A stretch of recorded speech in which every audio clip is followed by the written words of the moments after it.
എല്ലാവർക്കും നമസ്കാരം. SP ഫോട്ടോക്കിന്റെ പുതിയൊരു വീഡിയോയിലോട്ട്.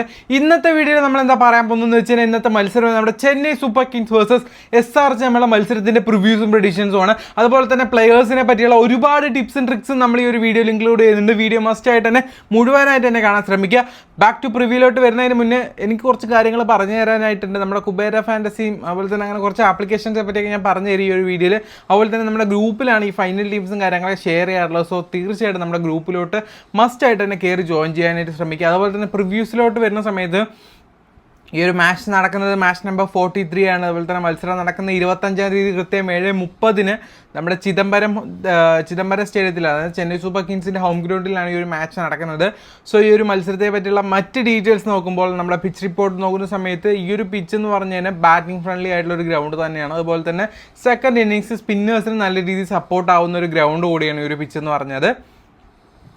അതുപോലെ തന്നെ ഫാസ്റ്റ് ബോളേഴ്സിന് ഇവിടെ വിക്കറ്റ് കിട്ടാറുണ്ട്. സ്പിന്നേഴ്സിന് ഇവിടെ ഇമ്പോർട്ടൻസ് ഉള്ള ഒരു ഗ്രൗണ്ട് തന്നെയാണ്. അതുപോലെ തന്നെ ആ മാച്ച് എങ്ങനെ പോയാലും അത്യാവശ്യം 155 ആ ഒരു റൺസ് ആയപ്പോൾ ആവറേജ് സ്കോറായിട്ട് നമുക്ക് പ്രതീക്ഷിക്കാം. ഫസ്റ്റ് ഇന്നിങ്സ് ആയാലും സെക്കൻഡ് ഇന്നിങ്സ് ആയാലും. അതുപോലെ തന്നെ ഞാൻ പറഞ്ഞില്ല സ്പിന്നിന് ഇവിടെ ഇമ്പോർട്ടൻസ് ഉണ്ടെന്ന്. അതുപോലെ തന്നെ ബാറ്റിങ്ങിന് നല്ല പാർട്ട്ണർഷിപ്പ് തുടരുകയാണെങ്കിൽ നല്ല രീതിയിൽ ഹൈ സ്കോറിംഗ് ആളുടെ ഗ്രൗണ്ടാണ്. കൂടുതൽ ചേസിങ് ടീംസാണ് ഇവിടെ വിൻ ചെയ്യാറുള്ളത്. ഈ ഒരു ചിദംബരം സ്റ്റേഡിയത്തിൻ്റെ റെക്കോർഡ്സ് നോക്കുന്ന സമയത്ത് ഇതുവരെ മാച്ച് നടന്നിട്ടുള്ളത് 144 മാച്ചസ് ആണ് നടന്നിട്ടുള്ളത്. സോ അതിൽ ആവറേജ് സ്കോറായിട്ട് 150+ എബോവ് ആണ് വന്നിട്ടുള്ളത്. അതുപോലെ തന്നെ ഫസ്റ്റ് ബാറ്റിംഗ് വിൻ ചെയ്തത് 74 ടീമും അതുപോലെ തന്നെ സെക്കൻഡ് ബാറ്റിംഗ് വിൻ ചെയ്തത് 68 പ്രാവശ്യമാണ്. ടോട്ടൽ 150 റൺസിന് താഴെ 55 മത്സരങ്ങൾ വന്നിട്ടുണ്ട്. 150-169 ഇടയിൽ ഏകദേശം 42 മത്സരങ്ങളും 170-190 ഇടയ്ക്ക് 24 മത്സരങ്ങളും 190 മുകളിൽ 24 മത്സരങ്ങളുമാണ് പോയിട്ടുള്ളത്. ഇവിടെ വിക്കറ്റ് ടേക്കിംഗ് നോക്കുന്ന സമയത്ത് 397, ഏകദേശം 400 വിക്കറ്റ്സോളം ഫാസ്റ്റ് ബോളേഴ്സും 244, അവർ 250 ആയിട്ട് കണക്കാം. 250 വിക്കറ്റ് സ്പിന്നേഴ്സുമാണ് എടുത്തിട്ടുള്ളത്. ഓവറോൾ നോക്കുന്ന സമയത്ത് കൂടുതലും വിക്കറ്റ്സ് കിട്ടാറുള്ളത് നമ്മുടെ ഫാസ്റ്റ് ബോളേഴ്സിന് തന്നെയാണ്. പക്ഷേ എന്നാലും ഇവിടെ സ്പിന്നേഴ്സിന് ഇമ്പോർട്ടൻസ് ഉണ്ട്. ശരിക്കും ഈ ഫാസ്റ്റ് ബോളേഴ്സിന് അങ്ങനെ വിക്കറ്റ്സ് കിട്ടുന്നതെന്ന് വെച്ച് കഴിഞ്ഞാൽ ഇപ്പോൾ ഒരു മാച്ച് ഈ ഒരു മാച്ച് തന്നെ എടുത്തു കഴിഞ്ഞാലും ഇപ്പോൾ നമ്മുടെ ചെന്നൈ സൂപ്പർ കിങ്സിലത്തെ മെയിൻ ബൗളേഴ്സായ നൂർ അഹമ്മദൊക്കെ വിക്കറ്റ്സ് എടുക്കുകയാണ്. രവീന്ദ്ര ജഡേജയൊക്കെ സ്പിന്നേഴ്സാണ്. ഇവരൊക്കെ വിക്കറ്റ്സ് എടുക്കുന്ന സമയത്ത് മെയിൻ ബാറ്റിംഗ് ഓർഡേഴ്സ് ഡൗൺ ആയി പോവും.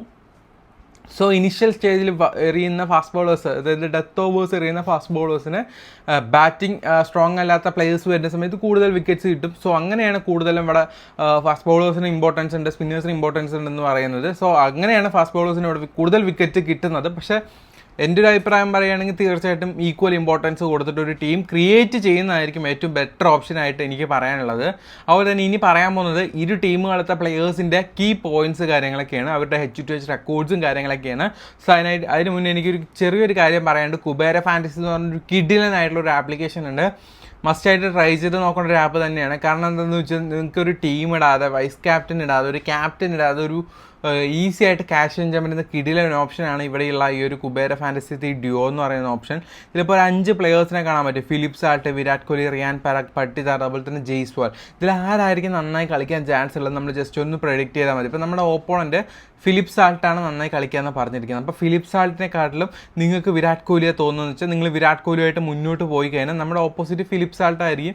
നമ്മളെ പിക്ക് ചെയ്ത വിരാട് കോഹ്ലിയാണ് കൂടുതൽ പോയിന്റ് എടുത്തതെന്ന് വെച്ച് കഴിഞ്ഞാൽ നമ്മൾ വിന്നെ. അങ്ങനെ സിമ്പിളായിട്ട് ക്യാഷ് ഇൻ ചെയ്യാൻ പറ്റുന്ന കിഡിലൻ ഓപ്ഷനാണ് ഈ ഒരു ആപ്ലിക്കേഷനിൽ. അതുപോലെ തന്നെ ഡ്യുവോ പ്രോ ഉണ്ട്. ഇതെന്താണെന്ന് വെച്ച് കഴിഞ്ഞാൽ 2 സെറ്റായിട്ട് പ്ലെയേഴ്സിനെ ഇറക്കാൻ പറ്റുന്ന ഒരു ഓപ്ഷനാണ്. ഇപ്പോൾ നമുക്കിവിടെ വന്നു കഴിഞ്ഞാൽ വിരാട് കോഹ്ലിയെ എടുക്കാം, അതുപോലെ തന്നെ ബൗളിങ്ങിലാണെങ്കിൽ ഹേസൽവുഡിനെ എടുക്കാം. നമ്മൾ ഈ 2 കോംബോ ആയിട്ടാണ് ഇറങ്ങുന്നത്. ഈ 2 പ്ലെയേഴ്സിൻ്റെ പോയിന്റ്സ് കൂടെ നോക്കിയിട്ടാണ് നമ്മളിവിടെ വിന്നറിനെ പ്രഖ്യാപിക്കുന്നത്. ഇപ്പോൾ നമ്മൾ ഒരു എക്സാമ്പിൾ നോക്കുമ്പോൾ നമ്മൾ ജോയിൻ ചെയ്ത കോൺടെസ്റ്റിൽ ഓപ്പോസിറ്റ് വിരാട് കോഹ്ലിയും ഭുവനേശ്വർ കുമാറുമാണ് വന്നിട്ടുള്ളത്. നമ്മൾ വിരാട് കോഹ്ലിയും ജോസ് ഹേസൽവുഡുമാണ്. അപ്പോൾ ഒരാളെ മാത്രം നോക്കിയാൽ മതി. ഭുവനേശ്വറിനെക്കാട്ടിലും കൂടുതൽ പോയിന്റ് ഹേസൽവുഡ് എടുത്തതിന് നമ്മൾ വിന്നായി. അപ്പോൾ അങ്ങനെ സിമ്പിളായിട്ട് ക്യാഷ് ഏൺ ചെയ്യാൻ പറ്റുന്ന കിഡിലൻ ഓപ്ഷൻസാണ് നമ്മുടെ കുബേര ഫാൻറ്റസിയുള്ള. മസ്റ്റായിട്ട് ട്രൈ ചെയ്ത് നോക്കേണ്ട ഒരു ആപ്പ് തന്നെയാണ്. അതുപോലെ തന്നെ ചോയ്സ് ലെവലിലും ഈ പറഞ്ഞ പോലെ തന്നെ ഒരു കിഡിലൻ ഓപ്ഷൻ ഉണ്ട്, ഈ ഒരു പ്ലെയറിനെ ചൂസ് ചെയ്ത് കളിക്കാൻ പറ്റുന്നത്. ദെൻ അടുത്തായി പറയാനുള്ള മൈ മാസ്റ്റർ എവനെ പറ്റിയാണ്. ഈ ഒരു ആപ്ലിക്കേഷനെ പറ്റി പറയുന്ന സമയത്ത് തീർച്ചയായിട്ടും നിങ്ങൾക്ക് ക്യാഷ് ഇൻ ചെയ്യാൻ പറ്റുന്ന കിടിലൻ ഫീച്ചേഴ്സ് ഈ ഒരു ആപ്ലിക്കേഷനിലുണ്ട്. അതായത് ഇപ്പോൾ മെയിനായിട്ട് പറയേണ്ട ഒരു റീസൺ എന്താണെന്ന് വെച്ച് കഴിഞ്ഞാൽ daily 1 lakh rupees free give ആണ്. ഇത് കണ്ടില്ല, ഇന്നത്തെ മാച്ചിൽ 0 rupees ജോയിൻ ചെയ്ത് വന്ന് ഫസ്റ്റ് വന്നാൽ 20,000, സെക്കൻഡ് വന്നാൽ 10,000, തേർഡ് വന്നാൽ 5,000, അങ്ങനെയൊക്കെയാണ്. ഇതെല്ലാ മത്സരങ്ങളും ഇവർ ഫ്രീ ആയിട്ട് കൊടുക്കുന്നുണ്ട്. സോ മസ്റ്റായിട്ട് ട്രൈ ചെയ്ത് നോക്കേണ്ട ഒരു ആപ്ലിക്കേഷനാണ്. എന്തായാലും ട്രൈ ചെയ്യാൻ നമ്മുടെ ഡിസ്ക്രിപ്ഷനിൽ ലിങ്ക് ഉണ്ട്. ഓക്കെ, ദെൻ എക്സലിൽ നല്ല രീതിയിൽ പ്രോഫിറ്റ് ഏൺ ചെയ്യാൻ പറ്റുന്ന മറ്റൊരു ആപ്ലിക്കേഷനാണ്. സോ ഇത് നിങ്ങൾ തീർച്ചയായിട്ടും ട്രൈ ചെയ്ത് നോക്കണം. അതുപോലെ തന്നെ നമ്മുടെ വിഷൻ 11 ആയാലും അതുപോലെ തന്നെ ഫോക്കസ് 11 ആയാലും അതുപോലെ സ്പോർട്ടസി ഒക്കെ ആയാലും നല്ല രീതിയിൽ ക്യാഷ് ഏൺ ചെയ്യാൻ പറ്റുന്ന കാര്യത്തിൽ ഷുവർ തന്നെയാണ്. സോ മസ്റ്റായിട്ട് ട്രൈ ചെയ്ത് നോക്കുക. സോ ബാക്ക് ടു പ്രിവ്യൂലോട്ട് വരാം. അപ്പോൾ മാച്ചിനെ പറ്റി പറയുന്ന സമയത്ത് ഓക്കെ, ഈ ഒരു മാച്ചിനെ പറ്റി പറയുന്ന സമയത്ത് ആദ്യം തന്നെ നമ്മളെ CSK പ്ലെയേഴ്സിൻ്റെ ചുറ്റും സ്റ്റാറ്റ്സ് ഒക്കെയാണ് പറയാൻ പോകുന്നത്. രച്ചിൻ രവീന്ദ്ര ഇൻകൺസിസ്റ്റൻ്റ് ആണ് ഈ ഒരു സീസൺ അദ്ദേഹം പോലുള്ള. അതുപോലെ തന്നെ ഈ ഒരു ഗ്രൗണ്ടിൽ അദ്ദേഹം 8 ഇന്നിങ്സ് കളിച്ച് 238 റൺസ് എടുത്തിട്ടുണ്ട് കേട്ടോ. SRH അഗെയിൻസ്റ്റ് ആയിട്ട് വലിയ റെക്കോർഡ്സ് ഒന്നുമില്ല. അതുപോലെ തന്നെ റഷീദിനെ പറ്റി പറയുമ്പോൾ ലാസ്റ്റ് 2 മത്സരങ്ങളും കുഴപ്പമില്ലാതെ റീസെൻറ്റ് ഫോമാണ്. അതുപോലെ തന്നെ അഗെയിൻസ്റ്റ് ആയിട്ടോ അതുപോലെ തന്നെ ഈ ഗ്രൗണ്ടിൽ കളിച്ച റെക്കോർഡ്സ് ഇല്ല. അതുപോലെ തന്നെ ആയുഷ് മഹത്ര ഈ ഒരു പുതിയൊരു പ്ലെയറാണ്. ഈ ഒരു പുള്ളി ലാസ്റ്റ് മത്സരം നന്നായി കളിച്ചിട്ടുണ്ടായിരുന്നു. ഓക്കെ, ലാസ്റ്റ് ഒരു മത്സരം 15 റീസൺ ഗെയിം 50 റൺ എടുത്തിട്ടുണ്ട്. അതുപോലെ തന്നെ ഈ ഒരു ഗ്രൗണ്ടിൽ അഗെയിൻസ്റ്റ് ആയിട്ട് റെക്കോർഡ്സ് ഇല്ല. അതുപോലെ തന്നെ ഡേവിഡ് ബ്രൈവ്സ് അദ്ദേഹത്തെ പറ്റി പറയുന്ന സമയത്ത് ഇദ്ദേഹം നമ്മുടെ എബി ഡിവിലിയേഴ്സിൻ്റെ അനിയൻ എന്നുള്ള രീതിക്കൊക്കെ പറഞ്ഞു വരുന്നത്. ലാസ്റ്റ് മുന്നത്തെ മത്സരങ്ങൾ, അതായത് വേറെ അദ്ദേഹം കളിച്ച മത്സരങ്ങളിലെ റെക്കോർഡ്സ് നോക്കുമ്പോൾ 83, 75, 57 അങ്ങനെയൊക്കെയാണ് അഗെയിൻസ്റ്റ് ആയിട്ടോ. അതുപോലെ തന്നെ ചെപ്പൂക്കിലെ വലിയ റെക്കോർഡ്സ് ഒന്നുമില്ല. അതുപോലെ തന്നെ വിജയ് ശങ്കർ അദ്ദേഹം ഈ ഒരു ഗ്രൗണ്ടിലാണെങ്കിൽ 200 റൺസ് 2 വിക്കറ്റാണ് നേടിയിട്ടുള്ളത്. അഗെയിൻസ്റ്റ് SRH ആയിട്ട് വലിയ റെക്കോർഡ്സ് ഒന്നും ഇല്ലാത്ത പ്ലെയറാണ് ശിവാൻ ദുബെ. അദ്ദേഹത്തെ പറ്റി പറയുമ്പോൾ ലാസ്റ്റ് മത്സരമൊക്കെ നല്ല പെർഫോമൻസ് ആയിരുന്നു. ഈ ഒരു ഗ്രൗണ്ടിൽ അദ്ദേഹം 19 ഇന്നിങ്സ് കളിച്ചിട്ട് 478 റൺസ് എടുത്തിട്ടുണ്ട്. അഗെയിൻസ്റ്റ് SRH ആയിട്ടും അദ്ദേഹം 107 റൺസ് എടുത്തിട്ടുണ്ട്, 2 വിക്കറ്റും. അതുപോലെ തന്നെ രവീന്ദ്ര ജഡേജയെ പറ്റി പറയുന്ന സമയത്ത് ഈ ഒരു ചെപ്പൂക്കിൽ നല്ല രീതിക്ക് റെക്കോർഡ്സ് ഉള്ള ഒരു പ്ലെയറാണ്. 480 റൺസ് 35 വിക്കറ്റുമാണ് അദ്ദേഹം ടേക്ക് ചെയ്തത്. അഗെയിൻസ്റ്റ് SRH ആയിട്ടാണെങ്കിലും 256 റൺസും 9 വിക്കറ്റും അദ്ദേഹം നേടിയിട്ടുണ്ട്. അതുപോലെ തന്നെ ധോണിനെ പറ്റി പറയുന്ന സമയത്ത് ലാസ്റ്റ് മത്സരം അദ്ദേഹം 50 റൺസ് എടുത്തിട്ടുണ്ടായിരുന്നു. അതുപോലെ തന്നെ ഈ ഒരു ചെപ്പൂക്കിലാണെങ്കിലും അദ്ദേഹം 63 ഇന്നിങ്സിൽ നിന്ന് 1530 റൺസ് എടുത്തിട്ടുണ്ട്. അഗെയിൻസ്റ്റ് SRH ആയിട്ടും 20 മത്സരം കളിച്ചിട്ട് 494 റൺസും എടുത്തിട്ടുണ്ട്. പിന്നെ രവി അശ്വിനാണ്. അദ്ദേഹത്തെ പറ്റി പറയുമ്പോൾ 3 വിക്കറ്റാണ് ലാസ്റ്റ് മത്സരം 5 മത്സരത്തിൽ നിന്ന് അദ്ദേഹം എടുത്തത്. ഈ ഒരു ഗ്രൗണ്ടിൽ അദ്ദേഹം 52 വിക്കറ്റും അതുപോലെ തന്നെ എഗെയിൻസ്റ്റ് SRH ആയിട്ട് 11 വിക്കറ്റും എടുത്തിട്ടുണ്ട് 20 മാച്ചിൽ. അതുപോലെ തന്നെ നമ്മുടെ കാംബോജ് എന്ന് പറഞ്ഞ പ്ലെയർ എഗെയിൻസ്റ്റ് SRH ആയിട്ട് 1 വിക്കറ്റ് എങ്കിലും തീർച്ചയായും എടുക്കും നമ്മൾ പ്രതീക്ഷിക്കാം. അതുപോലെ തന്നെ നൂർ അഹമ്മദിനെ പറ്റി പറയുന്ന സമയത്ത് അദ്ദേഹം ഈ ഒരു ഗ്രൗണ്ടിൽ 5 മത്സരം കളിച്ച് 10 വിക്കറ്റ് നേടിയിട്ടുണ്ട്. അഗെയിൻസ്റ്റ് SRH ആയിട്ട് 2 മത്സരം കളിച്ച് 1 വിക്കറ്റാണ് നേടിയിട്ടുള്ളത്. ഖലീൽ അഹമ്മദ് ആണെങ്കിൽ ലാസ്റ്റ് നല്ല പെർഫോമൻസ് ആയിരുന്നു. ഈ ഒരു ഗ്രൗണ്ടിൽ 9 മത്സരം കളിച്ച് 11 വിക്കറ്റും അഗെയിൻസ്റ്റ് SRH ആയിട്ട് 2 മത്സരം കളിച്ച് 3 വിക്കറ്റാണ് നേടിയിട്ടുള്ളത്. മദീഷ പതിരാന ഈ ഒരു ഗ്രൗണ്ടിൽ 11 മത്സരം കളിച്ച് 18 വിക്കറ്റ് നേടിയിട്ടുണ്ട്. അഗെയിൻസ്റ്റ് SRH ആയിട്ട് 2 മത്സരം കളിച്ച് 3 വിക്കറ്റ് നേടിയിട്ടുണ്ട്. ഇനി SRH പ്ലെയേഴ്സിനോട് നോക്കുന്ന സമയത്ത് ട്രാവിസ് ഹെഡ് ലാസ്റ്റ് മുംബൈ ഇന്ത്യൻസുമായിട്ടൊരു മോശം പെർഫോമൻസ് ആയിരുന്നു അദ്ദേഹത്തിൻ്റെ ഭാഗത്തു നിന്നുണ്ടായത്. അതുപോലെ തന്നെ ഈ ഒരു ഗ്രൗണ്ടിലാണെങ്കിൽ 3 ഇന്നിങ്സ് കളിച്ചിട്ട് 47 റൺസാണ് അദ്ദേഹം സ്കോർ ചെയ്തിട്ടുള്ളത്. ഓക്കെ, അഗെയിൻസ്റ്റ് CSK ആയിട്ട് 44 റൺസ് എടുത്തുള്ളൂ. അതുപോലെ തന്നെ അഭിഷേക് ശർമ്മയാണെങ്കിലും ലാസ്റ്റ് മത്സരം പെട്ടെന്ന് ഔട്ടായി പോയി. ലാസ്റ്റത്തെ മുന്നത്തെ മത്സരം 141 റൺസ് അദ്ദേഹം നേടിയത്. അതുപോലെ തന്നെ ഈ ഗ്രൗണ്ടിൽ 4 വിക്കറ്റും 70 റൺസും നേടിയിട്ടുള്ളത്. അഗെയിൻസ്റ്റ് CSK ആയിട്ട് 8 ഇന്നിങ്സ് കളിച്ച് 251 റൺസ് നേടിയിട്ടുണ്ട്. ഇഷാൻ കിഷൻ ആണെങ്കിലും വലിയ റെക്കോർഡ്സോ അതുപോലെ തന്നെ വലിയ കൺസിസ്റ്റൻസി ഇല്ലാത്ത പോലെയാണ് ഇപ്രാവശ്യം ഈ ഒരു സീസണിൽ അദ്ദേഹം കളിക്കുന്നത്. അതുപോലെ തന്നെ ഈ ഒരു ഗ്രൗണ്ടിൽ 123 റൺസ് എടുത്തിട്ടുണ്ട് 8 മാച്ചിൽ. അതുപോലെ തന്നെ അഗെയിൻസ്റ്റ് CSK ആയിട്ടും അദ്ദേഹം 10 മത്സരം കളിച്ച് 238 റൺസ് എടുത്തിട്ടുണ്ട്. അതുപോലെ തന്നെ നിതീഷ് കുമാർ റെഡ്ഡി അദ്ദേഹത്തെ പറ്റി പറയുമ്പോൾ വലിയ റെക്കോർഡ്സ് കാര്യങ്ങളൊന്നുമില്ല. അഗെയിൻസ്റ്റ് CSK ആയിട്ട് വേറെ 29 റൺസ് എടുത്തുള്ളൂ. ക്ലാസൻ അദ്ദേഹത്തെ പറ്റി ലാസ്റ്റ് മത്സരം നല്ലൊരു പെർഫോമൻസ് ആയിരുന്നു. മുംബൈ ഇന്ത്യൻസിന് അഗെയിൻസ്റ്റ് ആയിട്ട് 103 റൺസ് ഈ ഒരു ഗ്രൗണ്ടിൽ എടുത്തിട്ടുണ്ട്. CSK ആയിട്ട് വലിയ റെക്കോർഡ്സ് ഇല്ലാത്തൊരു പ്ലെയറാണ്. അൻകിത് ഫെർമ അദ്ദേഹത്തെ പറ്റി പറയുമ്പോൾ ലാസ്റ്റ് 5 മത്സരം കൊണ്ട് അദ്ദേഹം എടുത്ത 74 റൺസാണ്. അഗെയിൻസ്റ്റ് ആയിട്ട് ഗ്രൗണ്ടിൽ വലിയ റെക്കോർഡ്സ് ഇല്ല. അഭിനവ് മനോഹർ ആണെങ്കിൽ ലാസ്റ്റ് മത്സരം 43, 34 എടുത്തിട്ടുണ്ട്.